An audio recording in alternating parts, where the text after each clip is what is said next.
手榴弹准备。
甄姐，3个教导员已经牺牲了。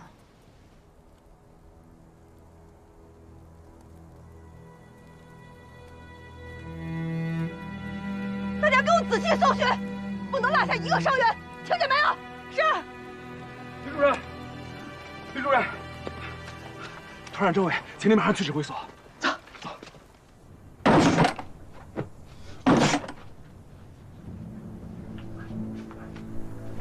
什么狗屁仗！3个月的时间了，守着这么一块破阵地，一个团都打光了还不够。李华长，你能不能打电话再向上级请示一下，让我们独立团撤出阵地，采取游击战去掏到敌人的后腰，兴许我们还有机会。我打了3回了，3回都让上级驳回了，我再打，我这个职都给免喽。既然上级不让撤，你又怕被免职，那我能怎么办？就这么守着呗。 陈天佑，你说的什么狗屁话？你觉得我怕就地免职啊？我怕这么打下去，咱们这支部队会打光。不管了啊，听我的，我跟你说说我的想法。今天晚上连夜撤离，我们迂回到凤溪、临沂一带，切断敌人的补给线，扯断敌人的后腿，就这么干。看着我干什么？你真那么强？你可要想清楚了，如果我们真这么干了。 就算是你的目的达到了，你这个政委可也当老头了。我不当就不当了，我不能让独立团打这种窝囊仗啊！放心，责任我来负，行吗？这个责我跟你一起负。我现在就下命令。等等，吕主任，你来的正好。我们现在伤员这么多，先别说伤员的事儿了，你知道什么是大局吗？我知道。 但是我认为大局如果出了问题，就需要我们来弥补。你怎么判断出大局就出了问题？我怎么判断不出来大局出了问题？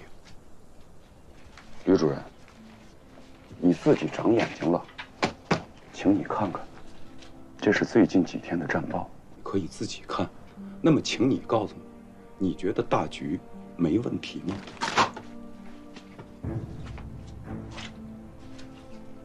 就是因为现在形势已经变成了这样，才需要我们指战员更加坚持听从党的指挥，擅自放弃阵地就等于叛党。你把我的话记录在案吧。我把你的话记录在案干嘛呀？我何必给他记录在案啊？那儿有电话，你可以自己打呀，给上级打呀。啊，电话在这儿，给上级打电话，把我的政委撤了，你来打。你拿我当什么了？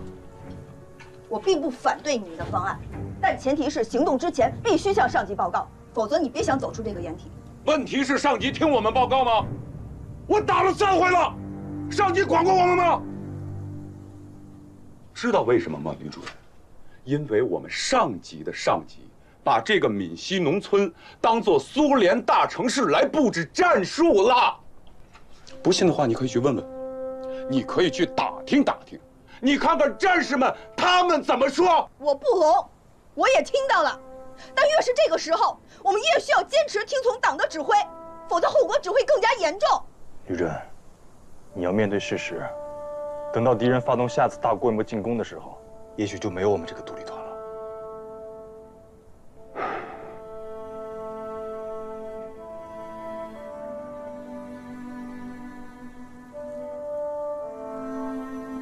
那让我来向军团政治部首长报告吧，我相信首长一定会同意的。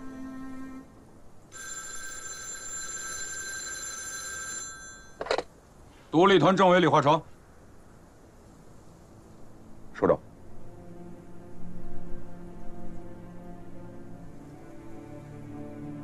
是。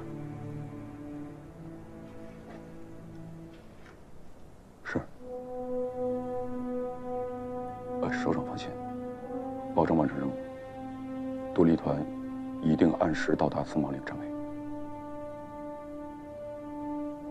是。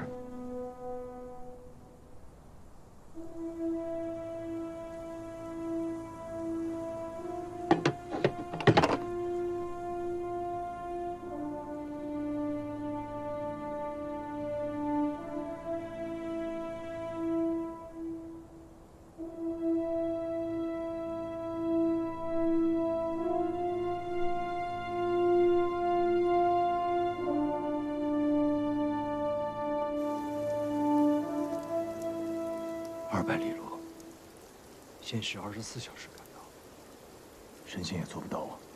命令不就是洋人唱洋戏吗？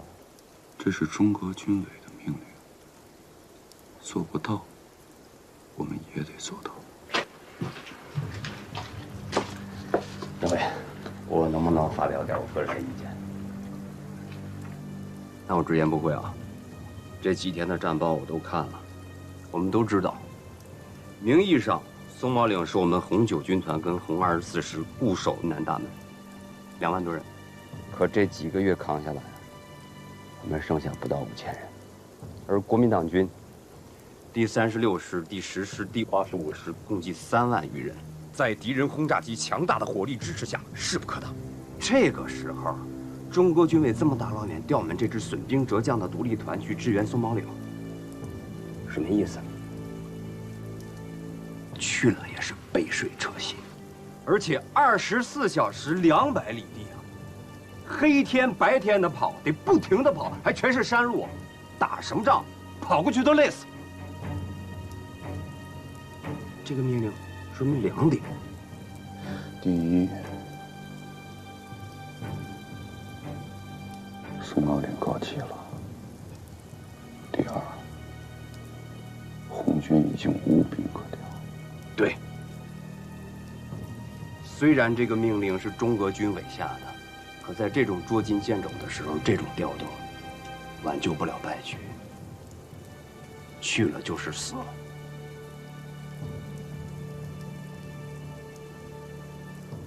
老唐别说了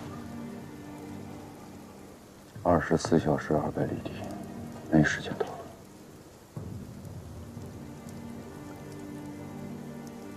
政委，你意思啊，我们依然执行这个命令？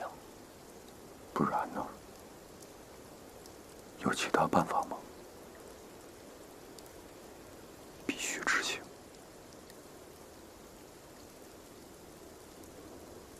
如果我们执行了这个命令，就等于是让我们的战士去送死。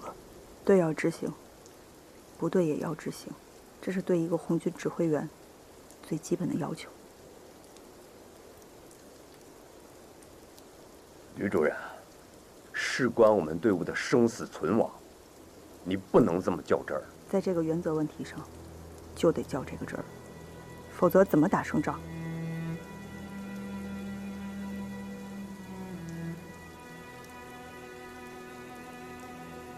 好了，我们不聊面临的事儿了。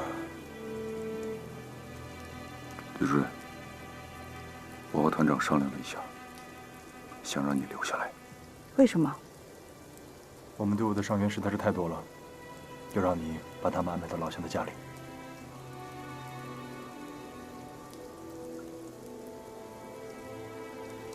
好，保证完成任务。老唐，集合部队吧。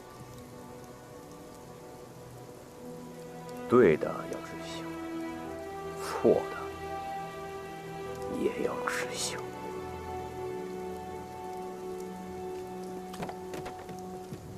大人，对集结好。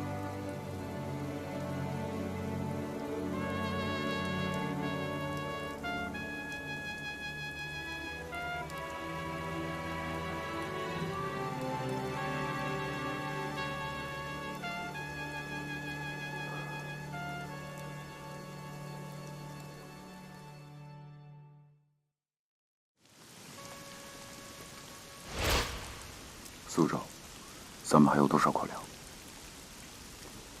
最多还能撑7、8天。我正准备到附近集镇去征点。如果不用征了，时间上来不及。这样，把所有口粮发给战士们，便于行军。是。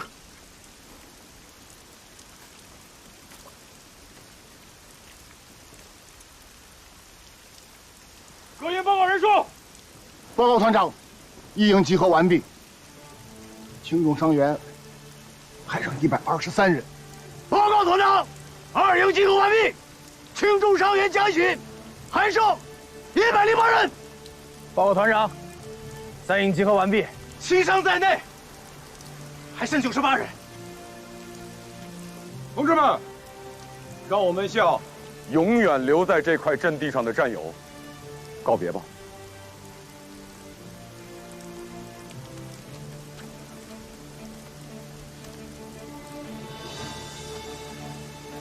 敬礼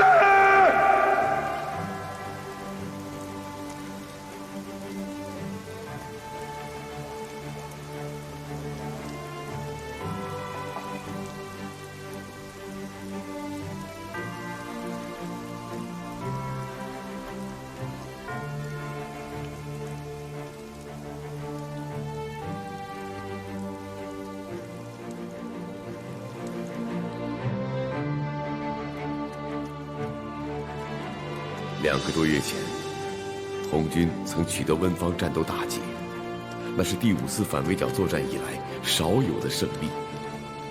可2个月后，形势再度恶化，敌人推进到苏区东大门松毛岭，红军部队浴血奋战，坚守阵地，但终因敌我兵力悬殊而越来越陷于被动。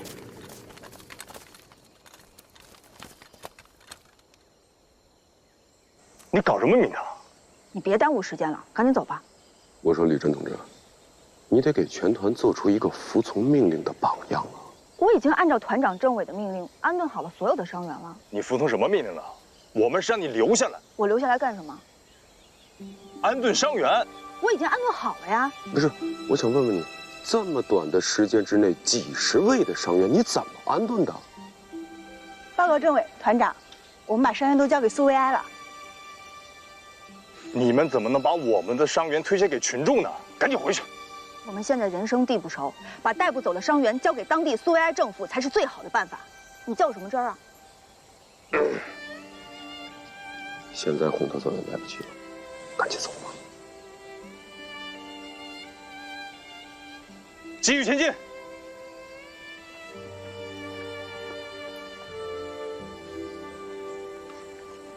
快快！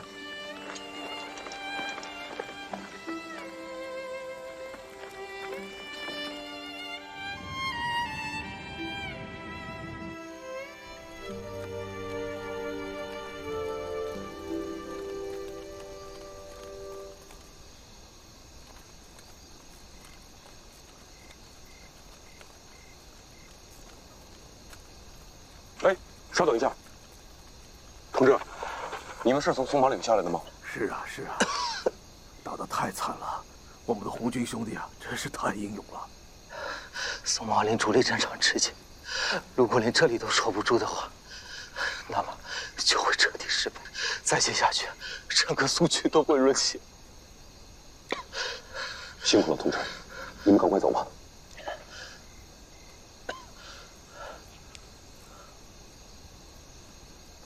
继续前进。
刚才各路侦察员已经把阵地周边的情况都汇总了，确实是像那个牺牲的战士说的，红9军团红24师伤亡已经过半，甚至已经弹尽粮绝了。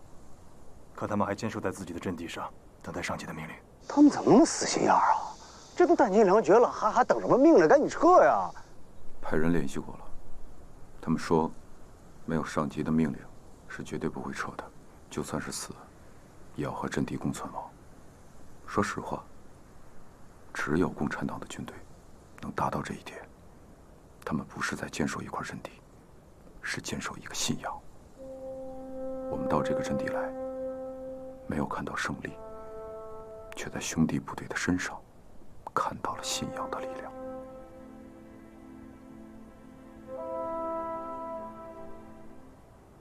政治部提倡独立团的所有共产党员们，在苏维埃政权陷入危机的时候，都要挺身而出，恪守自己在党旗下的宣誓。老唐，开始布置一下阵地战术吧。我们左翼3华里是红9军团防御的阵地，白叶杨岭；右面4华里刘坑口是由红24师防御的阵地，而我们防御的这块阵地在中央。阵地特点是上山道路狭窄，不利于大部队集结进攻，而更有利于防守，可想而知。如果不是因为敌人的空中火力，我们之前的这支游击大队也不至于全军覆没。对付正面的第10师，我们还能扛一扛。如果对付敌人空中轰炸机的话，结局大家都看见了。代理参谋长，那要照你这么说，我们要放弃这块阵地？我累得都没有劲儿了，真不爱在战术问题上跟你们女人磨牙。这不是战术问题，更不是男女问题，这是一个政治问题。政治我也没有你懂，要不你说吧，我不说了。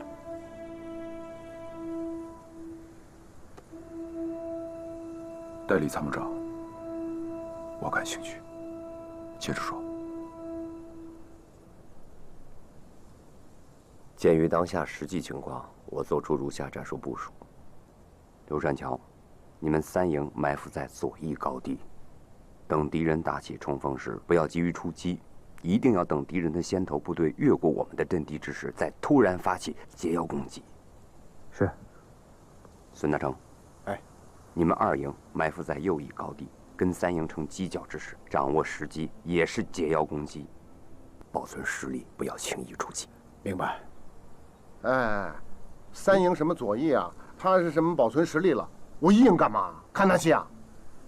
现在全团也就1营的战斗力稍强，我想用1营作为一堵壁墙，等着敌人越过正面的山脊，遭到2、3营的截腰攻击，阵营大乱之时，1营就要像一堵壁墙一样，让敌人迎面撞个鼻青脸肿。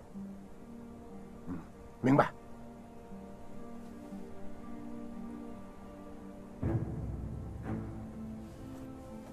我就是个代理参谋长，怎么想到就怎么说了，拍板还得由团长和政委拍板。这也是我从第1次反围剿战役中学习的，在这儿灵不灵，我不敢打保票。说完了。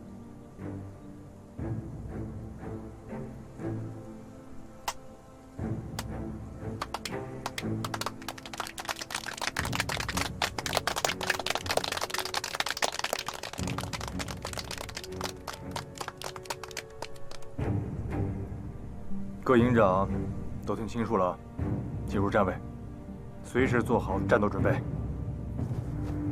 是。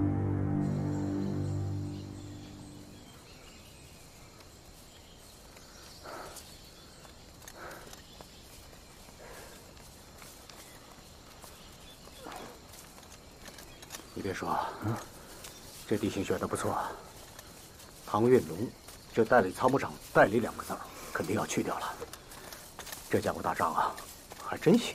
嘿，孙营长，在这点上我是完全赞成你的观点。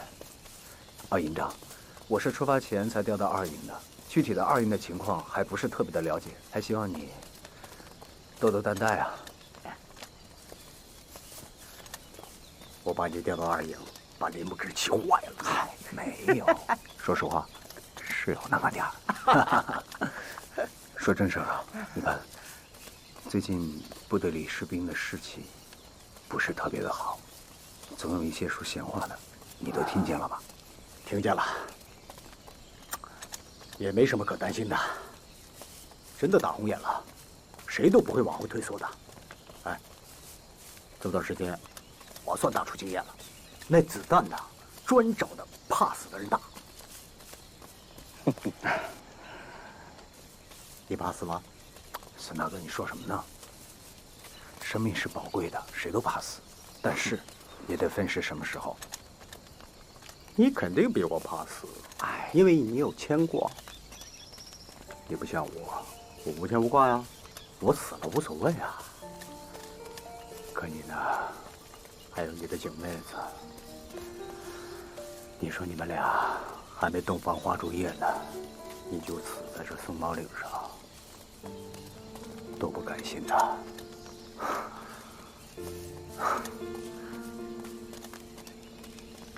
哎，那边有些情况，我过去看看啊。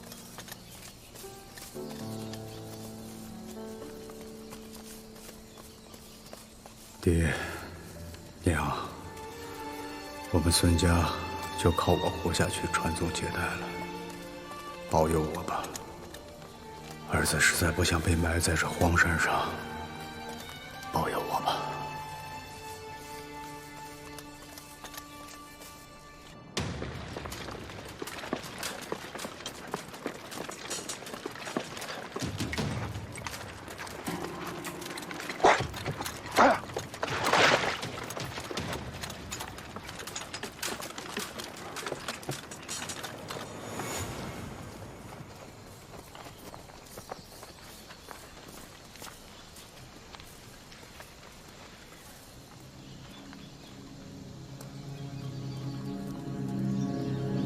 怪了，他们这是要收摊儿啊！看样子他们一时半会儿不会攻上来。走，是。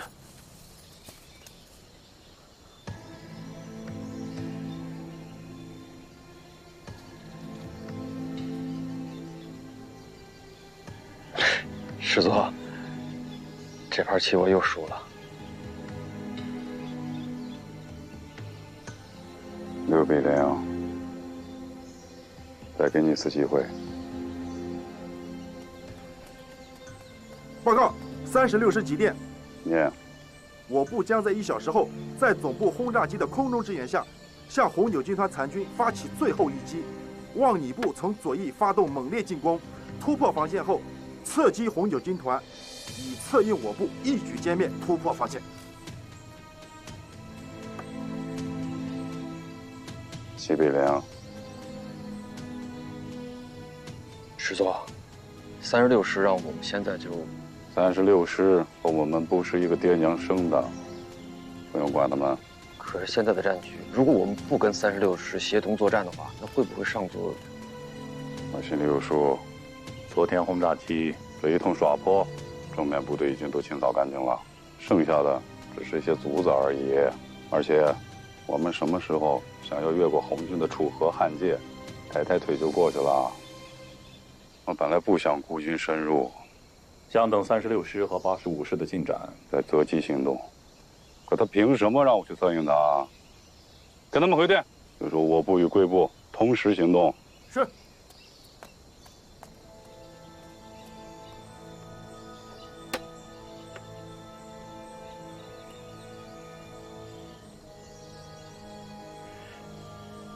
还是师座的起义高明。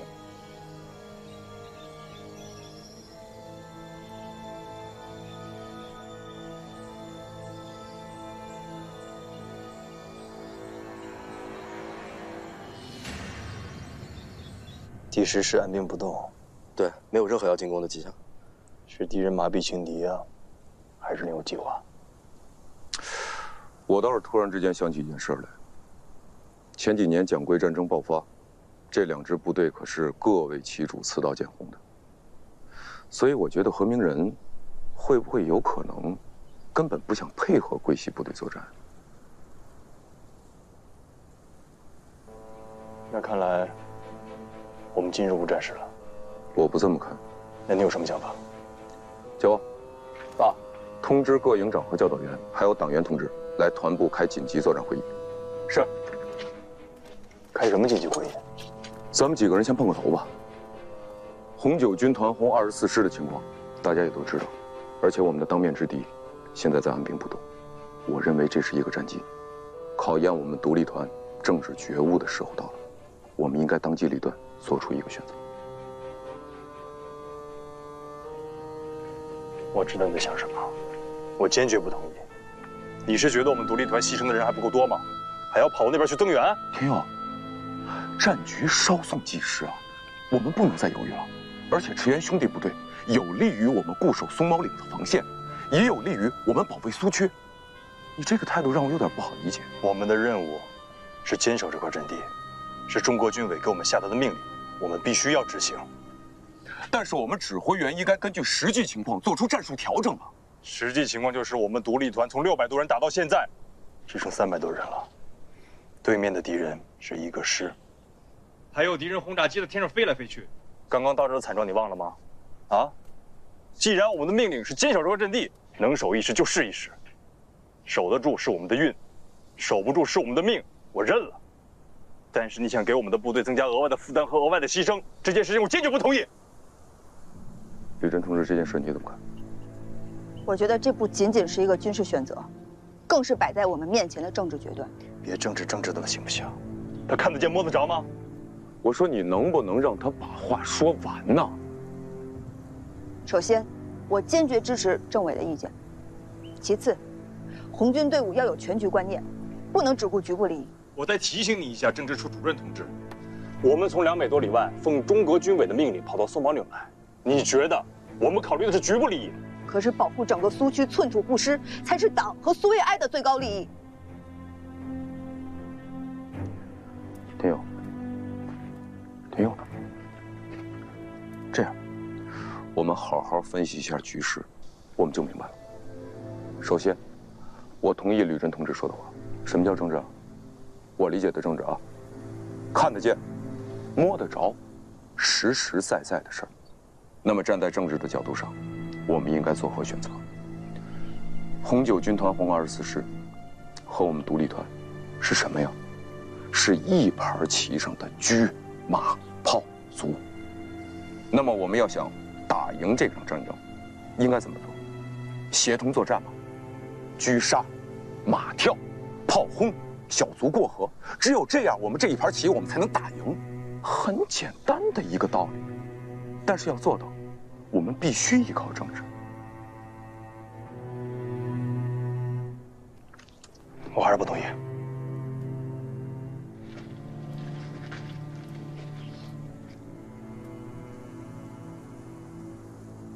团长，虽然我还是代理参谋长，但是我坚决支持政委的决断。这个仗得这么打。我们趁机实施按兵不动，组织200人的突击队，越过那道军岭，等敌人第36师对我们红9军团阵地发起进攻时，拦腰侧击，打得个猝不及防，定能收到奇效。打完迅速撤回。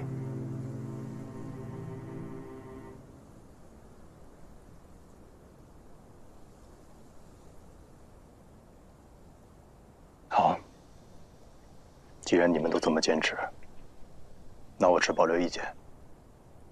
等到各营的指战员都到了，听听营长们的意见。我们的原则是少数服从多数。这件事不能少数服从多数。我提议，我们团部先做出表决，然后把表决的内容告诉各级指战员。同意的，请举手。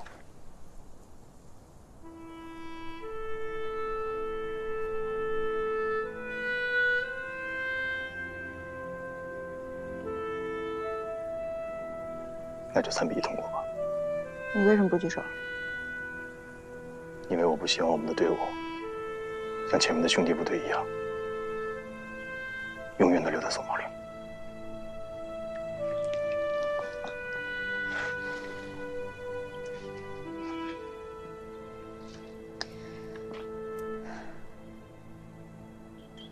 各位营长，长话短说，不做争论。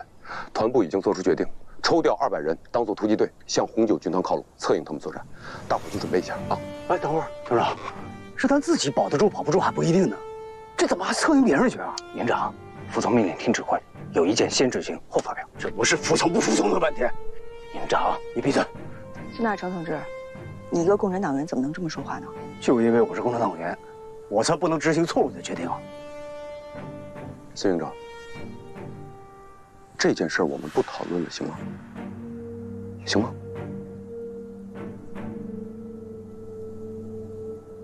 团长，按照团部的计划，下命令吧。你们跟到，留下你们营人数最多的一个连和政委留守阵地，其余的人都跟我走。不行，援护兄弟部队的任务交给我。你必须留在这儿，以防敌人发起正面的攻击。你说的是对是错？等打完了再说。出发！这一场战斗的意义，远远超过战斗本身。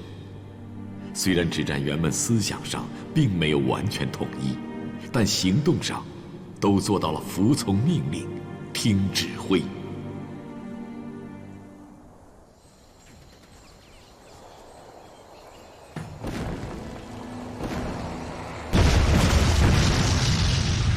看来36师这次是志在必得了。那师座，我们要不要现在趁势？不着急，再等等。等到望远镜里看不到红军旗帜的时候，我不再向前推进。明白。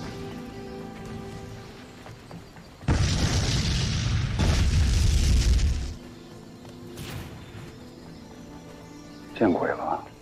报告，报告师座，36师几点？师座，红9军团得到大规模增援，我部进攻受阻，余请贵部立即发起进攻，与我部互为策应，一举突破松茂岭防线，为党国共建奇功。放屁！红军四处受困，各军自顾不暇，哪来的大规模增援？哼，就是指挥不当，还想找块遮羞布，怪不得贵系难成大器。师座，36师进攻受阻，我部为何不趁现在一举突破党面防线？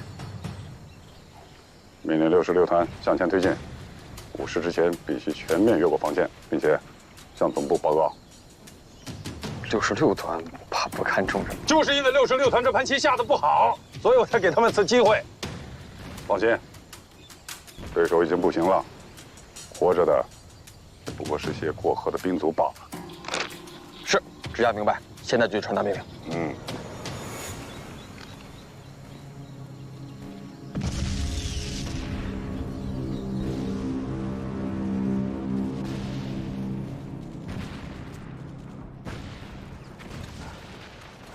报告，一直按兵不动的第10师突然集结了一个团的兵力，像是要对我们发起进攻了。糟了，糟了！李营长，我们现在只有100多人的兵力，但是必须要坚持到团长回来，有没有信心？信心有，阵地不一定守得住，但是我能保证，一定坚守到最后一个人。我现在不想听你泄气的话，我现在只想知道，借助这个地形优势，你可以守多长时间？政委啊！来的时候你也看到了，同样是这块地形，上面的守军全部阵亡了。别指望咱们的运气会比他们更好。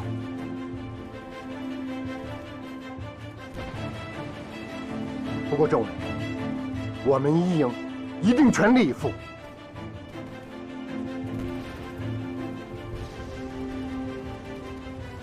都注意隐蔽。军长啊，加载。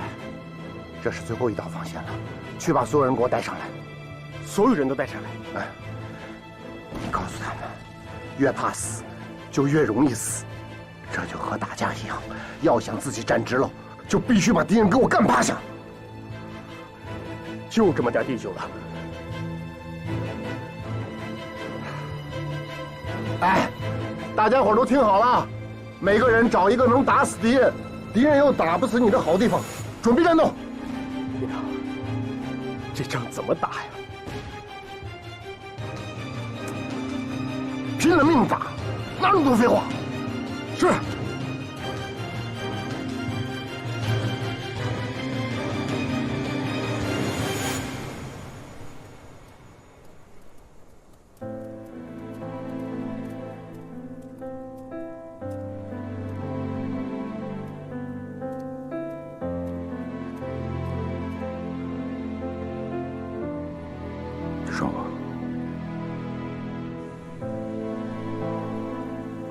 我错了吧？我错了，我错了，是我建议把这支部队拉出去的。我没有料到贺明仁这么老奸巨猾，我错了。刚才我看到营长和连长信心不足，没想到你也在犯嘀咕。政委，你是我们的主心骨，这个时候你一定要保持冷静啊！怎么可能呢？我的心又不是铁打的。我们指挥员不能犯错，犯错了就是致命的。一旦犯错了，宋茂岭阵地就会失守，中国军委交给我们的任务我们就完不成。而且最关键的是，我和田友亲手创立的这支部队，就会完全葬送在宋茂岭上。我错了，错了。你想听听我的看法吗？好，你说吧。第一，我坚持相信我们做出的决定是正确的。第二，战场形势瞬息万变，我们谁也无法预测到下一秒会发生什么，我们只能坦然面对。第三，无论形势恶化到什么程度，我都会和你在一起。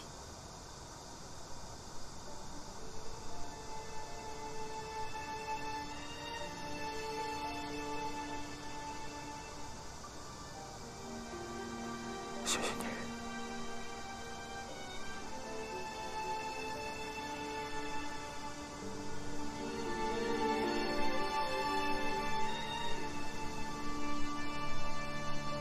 参部长到。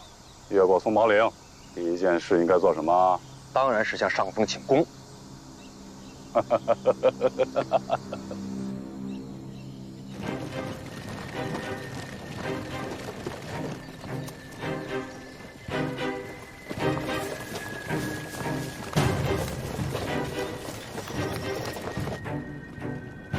人都布置好了。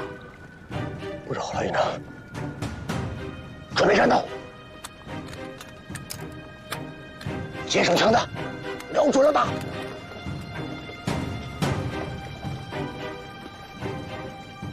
娘，媳妇儿，我怕是很快就要去那边和你们团聚了。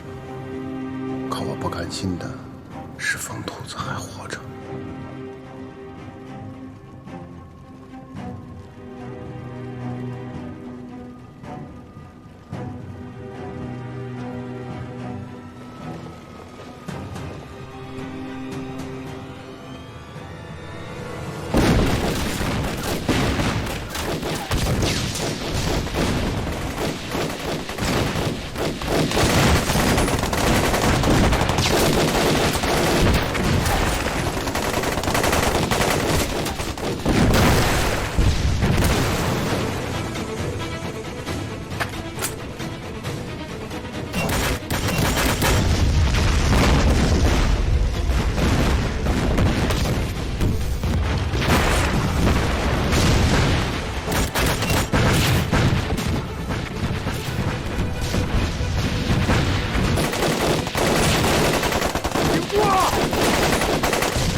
什么情况？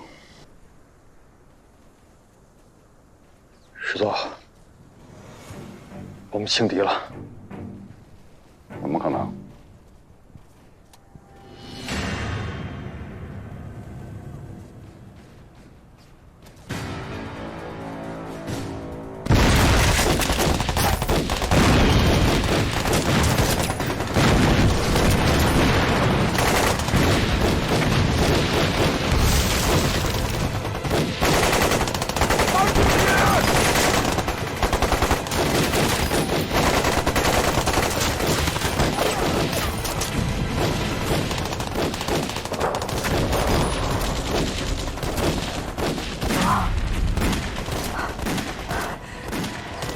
小王，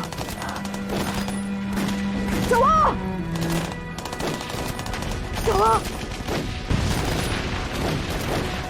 快来人！小王，小王，你不该救我！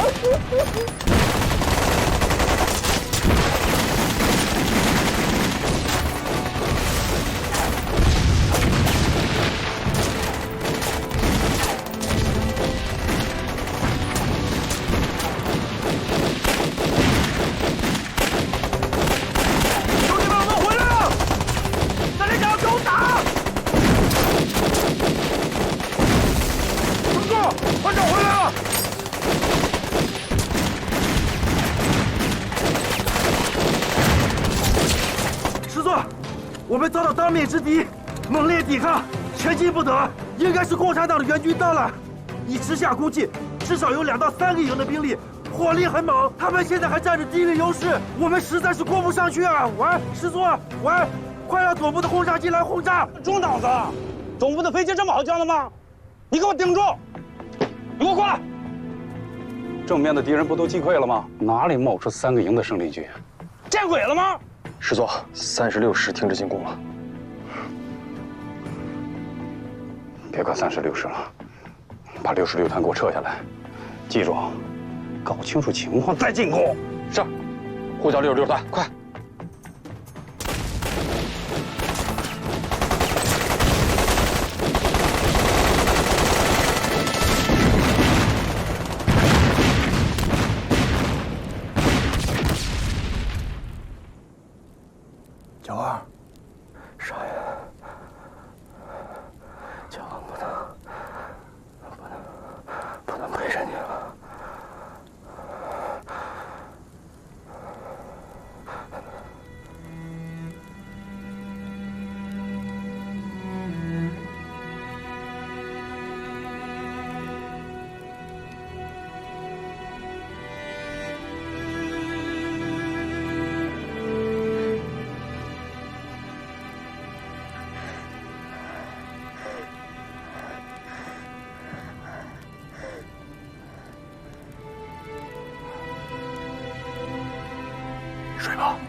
打了一天仗。你不是司务长吗？你给我们弄点吃的呀。就是啊。我实话跟你们俩说吧，我们也就剩3天口粮了。这要是在山下，我还能想办法去挣点。这山上，这是松毛岭，这不是花果山。要不我去扒点树皮。这就剩3天口粮了。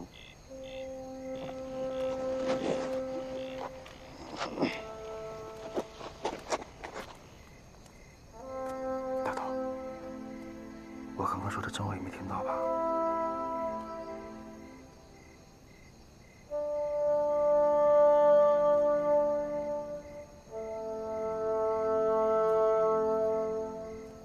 小巧，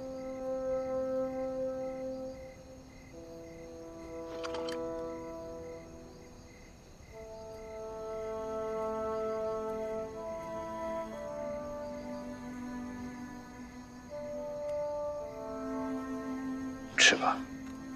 我离开家的时候，小王还是个小男孩，他不应该救我。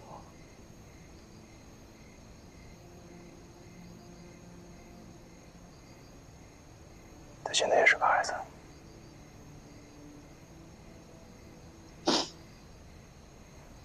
雨辰，我问你，面对这样的战场，你害怕过吗？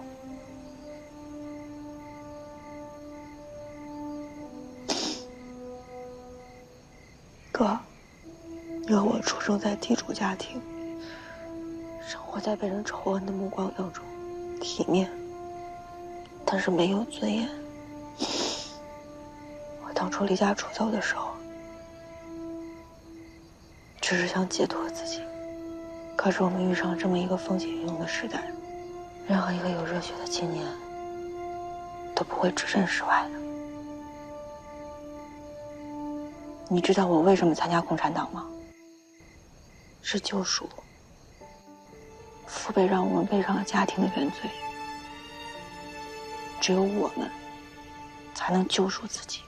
不管前面的路是怎么样的，我们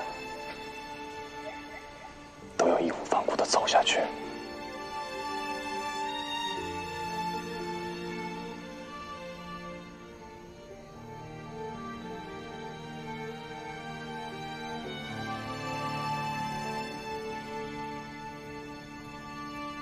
琪姐，你把阵亡战士的名单好好记录下来，别落下哪一个。放心吧，甄姐，我一定好好记录。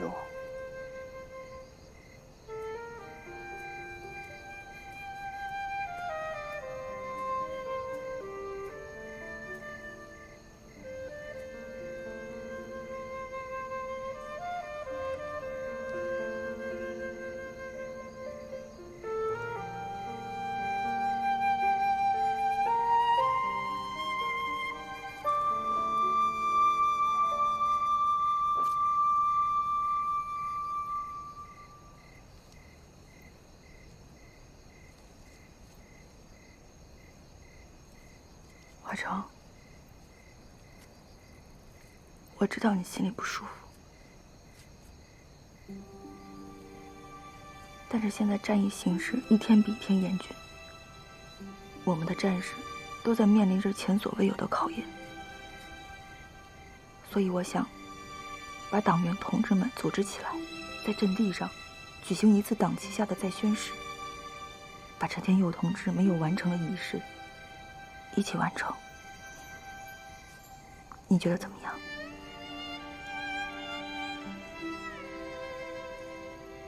好。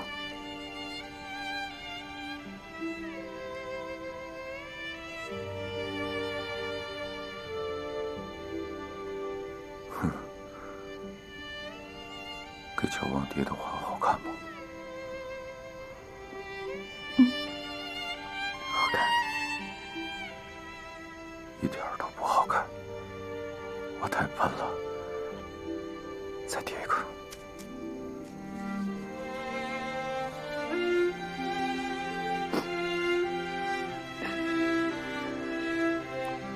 我记得小娃以前跟我说过，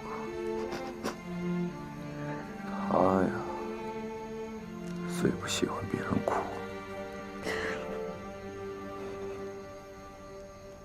别哭啊！我没哭。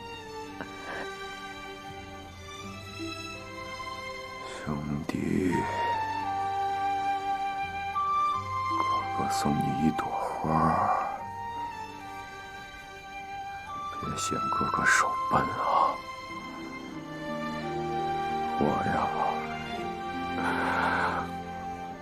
我也是刚才跟人家学的。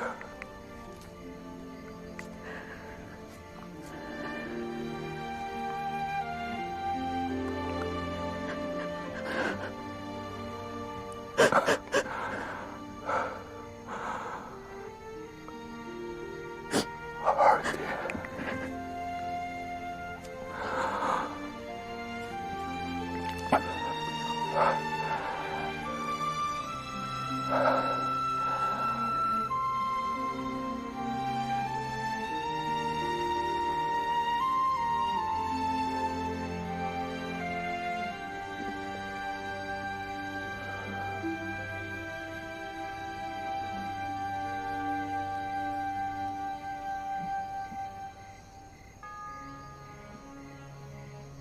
我宣誓，我宣誓，严守秘密，严守秘密，服从纪律，服从纪律，牺牲个人，牺牲个人，阶级斗争，阶级斗争，努力革命，努力革命，永不叛党，永不叛党。宣誓人李化成。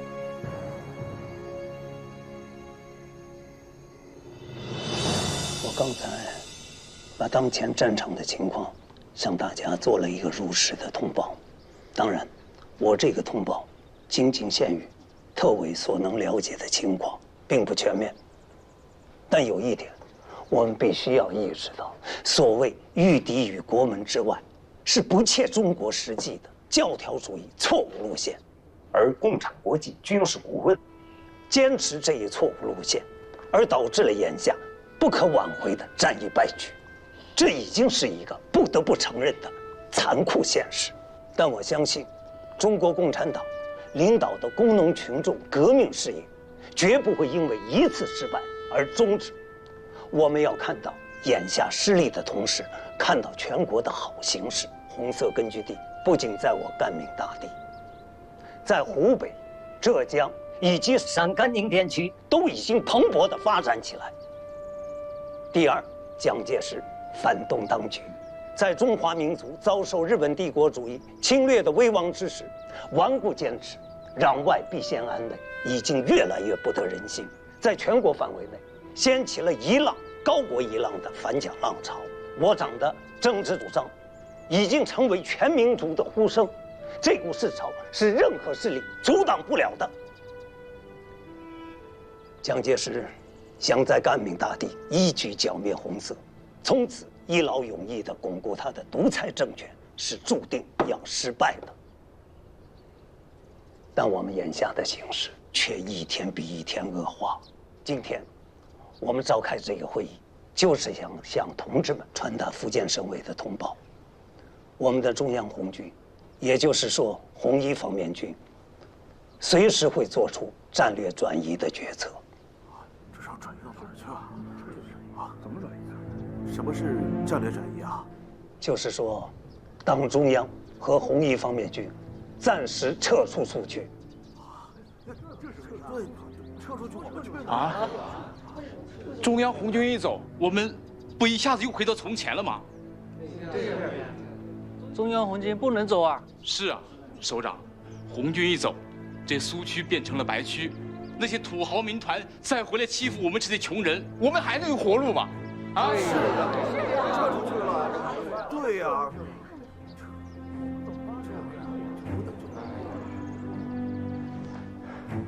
同志们，同志们，我们大家都不要这么悲观。刚才乔明同志也说了，共产党不会因为一次失利就灭亡，天一下子掉不下来。老罗同志说的对，只要我们心里有一盏不灭的灯，夜再长，天会亮，熬过长夜，我们就一定会看到光明。话是好说，你说说，苏区变成了白区，还能有我们苏维埃吗？有，肯定会有。就算是苏区变成了白区，因为我们是在为劳苦大众做事情，所以人民群众永远都是我们可以依靠的基础。习总同志说的太好了，夜再长，天会亮。今天我们主持这个会议，就是要向同志们传达福建省委主要领导同志最近在本地区主持召开的省委扩大会议精神，主要有4条。第一，为了便于独立领导，适应游击战争环境，实行干部地方化，准备在被敌人切断联系后独立作战。第二，加强地方武装，普遍成立独立团、独立营和游击队，准备展开全面的游击战争。第三，建立党的秘密组织，随时准备转入隐蔽斗争。第四，加紧运送粮食、物资到长汀地区，以备长期坚持斗争。看来形势还是很紧迫的，我们必须马上行动起来。我们各乡的苏维埃政府能做的就是第4条，尽可能的多储备一些粮食物资。习总同志说到点子上了，特委要求大家务必要保持斗志，无论形势恶化到什么程度，在座的各位，尤其是党员同志，一定要坚守信仰，凝聚组织，坚持斗争。关键之点是习总同志说的，要紧紧地依靠群众，团结群众，和一切顽强反动势力展开坚决的斗争。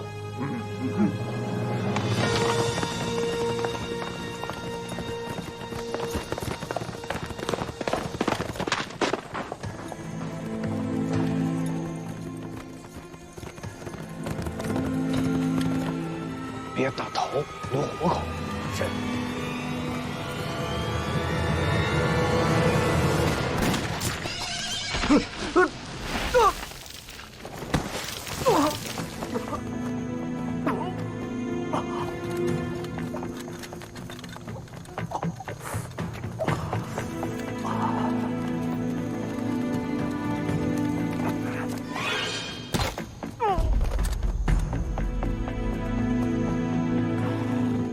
红军哥，你今儿算是倒大霉了，遇到我了。兄弟们，报仇！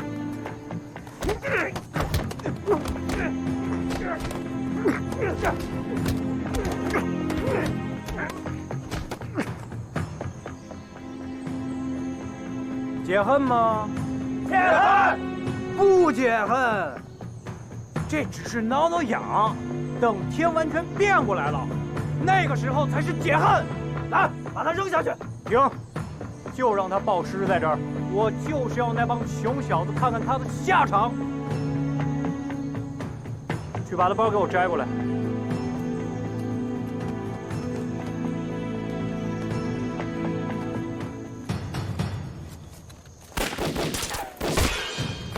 快跑！快跑！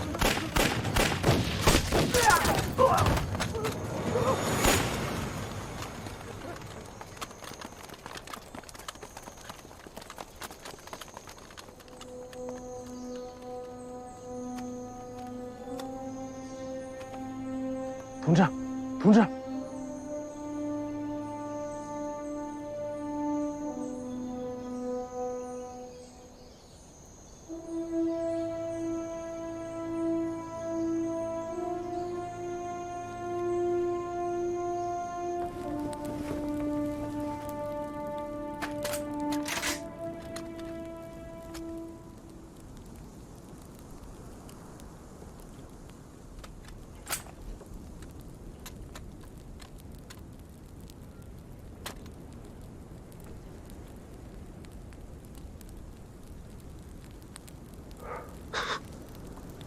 嘿，紧张吗？手心全是汗。我也一样，手都抖。华成，你要是同意，我们现在立刻下令撤退还来得及。至少可以给独立团留几粒种子。这可是你后一手建起来的队伍。我何尝不是这么想的？没命令啊，怎么撤？那现在这样的情况，我们就只能等着宣布被敌人歼灭吗？那咱们也只能履行为苏维埃流尽最后一滴血的誓言了。劝不动你，说了也是白说。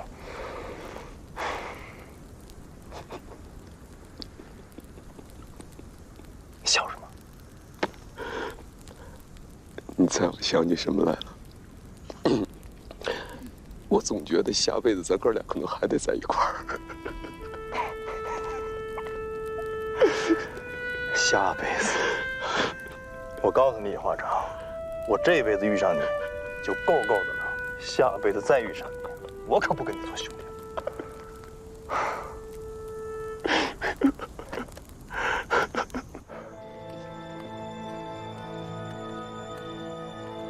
师座，支架算了又算，就算共军给松毛岭派的增援，也绝不可能是成建制的大部队，他们是绝对扛不住我们主力团的进攻的。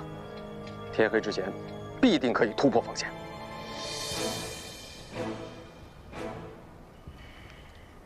我把主力都调上去了，如果还拿不下阵地，就让他们在阵地上向党国尽忠。是。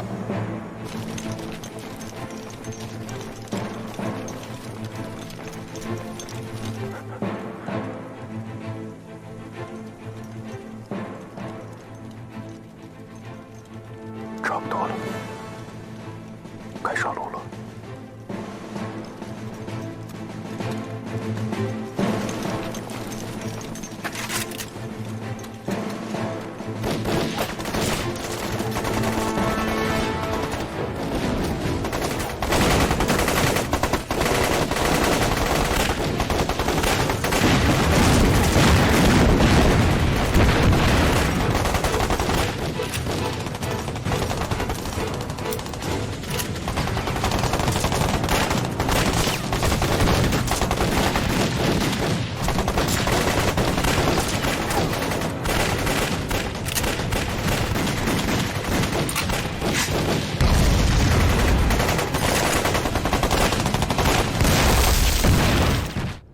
看来大家情绪都很低落呀。这也是预料之中的事啊。这别说是下面的同志，这就是咱们自己听到一个又一个的坏消息，这也有点撑不住啊。苏区一旦变回白区，人间地狱。无论形势恶化到什么样的地步，特委都不能削弱对本地区的领导作用。只要我们坚持斗争，群众就会支持我们。报告，怎么了，秦王？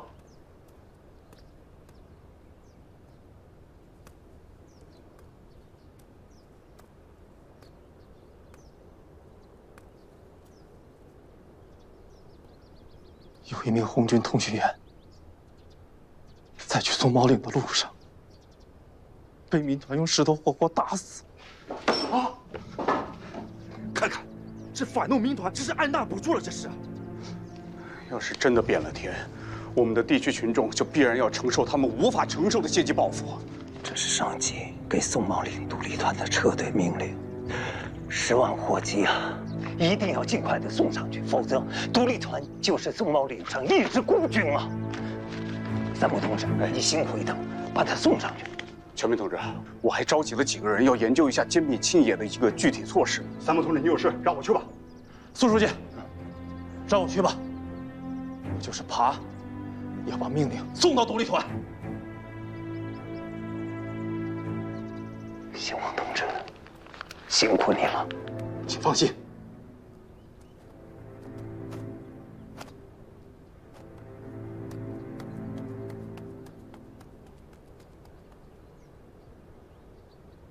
全民同志，这份给独立团的命令，说明了中央是要放弃松毛岭啊。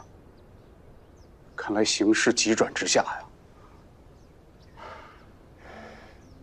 全面同志，如果真是这样的话，那对我们整个地区意味着什么呀？全面沦陷。